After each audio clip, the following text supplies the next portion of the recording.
Sometimes Indian politics is more entertaining and mind-blowing than any film could ever be. मतलब scripted drama से काफ़ी ज़्यादा entertaining. But it's also unpredictable battlefield जहाँ हर कदम पे challenges मिलते हैं. एंट्री लेना आसान हो सकता है शायद, पर टिकना और अपनी जगह बनाना is nothing short of a political marathon. Connections, grassroot work, regional dynamics, public perception, सब कुछ मैटर करता है. सिर्फ पॉपुलैरिटी से कुर्सी नहीं मिलती और सिर्फ पावर से रिस्पेक्ट नहीं बनता. We know about Shatrughan Sinha, Jaya Bachchan, and even Hema Malini, है ना? And recently there was news of Talapati Vijay, which emotionally shocked his fans. उन्होंने ना सिर्फ अपने फिल्मी सफर को गुड बाय बोला, बल्कि अपनी नई पॉलिटिकल पार्टी भी लॉन्च की, टीवी के यानी तमिलनागा वेट्री कलगम. एस्टैब्लिश सुपरस्टार जिसकी हर मूवी रिलीज एक फेस्टिवल बन जाती है, अपने करियर के पीक पर पॉलिटिक्स चूज कर रहा है. वाई? क्या स्टारडम के पावर को पॉलिटिक्स में ट्रांसलेट करना इतना आसान होता है? Anyway, मैं हूँ जीशा और आज के इस वीडियो में we will deep dive into actors who are also politicians. But before all of that, like, share, comment, subscribe. Okay?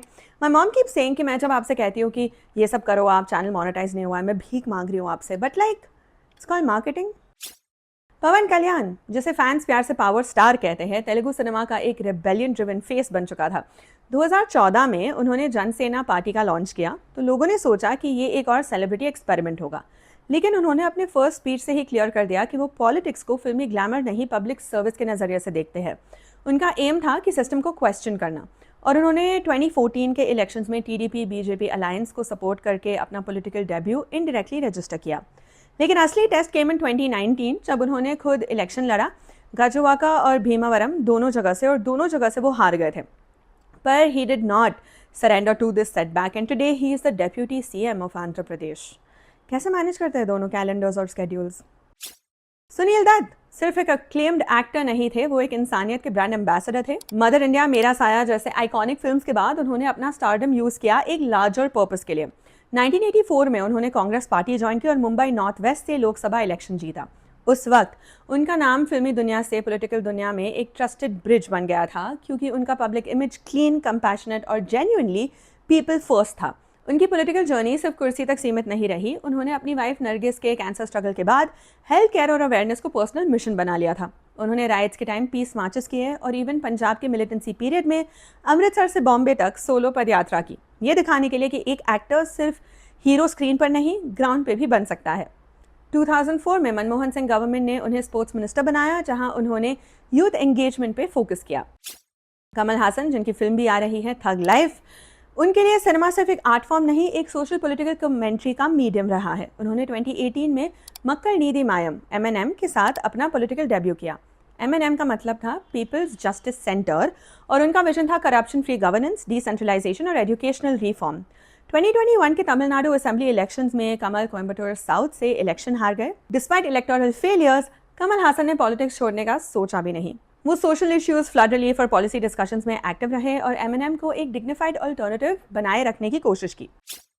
One from my home state, Divya Spandana, जिसे पूरा कर्नाटका रम्या के नाम से जानता है, उन्होंने अपनी फिल्म करियर से एक स्ट्रॉन्ग यूथ आइकन का स्टेटस बिल्ड किया था. लेकिन 2013 में उन्होंने एक अनएक्सपेक्टेड पॉलिटिकल टर्न लिया जब उनको कांग्रेस पार्टी ने मंड्या से लोकसभा बाई इलेक्शन लड़ने का चांस दिया.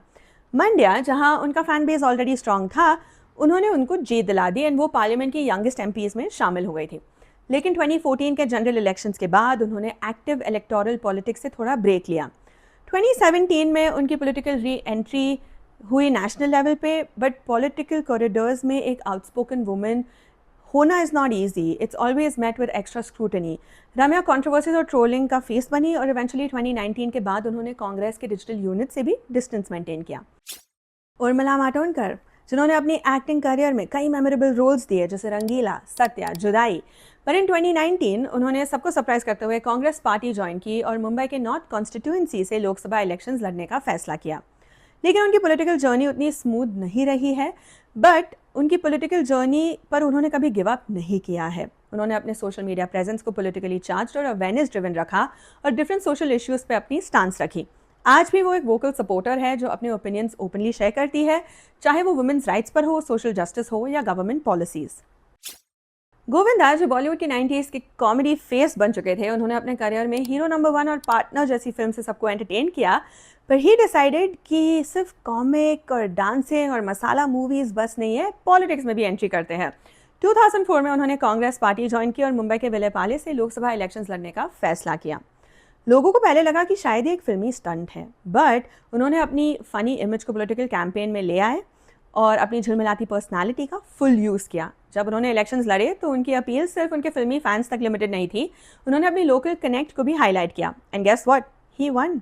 पार्लियामेंट में एक टाइम के लिए अपने कॉमिक टाइमिंग और क्वर्की चार्म से सबको सरप्राइज कर दिया था। लेकिन जैसे जैसे time went on, he wanted to focus more on his फिल्मी करियर और पार्लियामेंट के मीटिंग्स में उनका अटेंडेंस लो रहा। फिर he return back to films and also said कि कहीं ना कहीं उनको फिल्मों पर ही फोकस करना चाहिए था। प्रकाश राज जो स्क्रीन पे मोस्टली विलेन या इंटेंस कैरेक्टर्स प्ले करते हैं, उनकी असली ज़िंदगी में एक अलग ही स्टोरी छुपी है।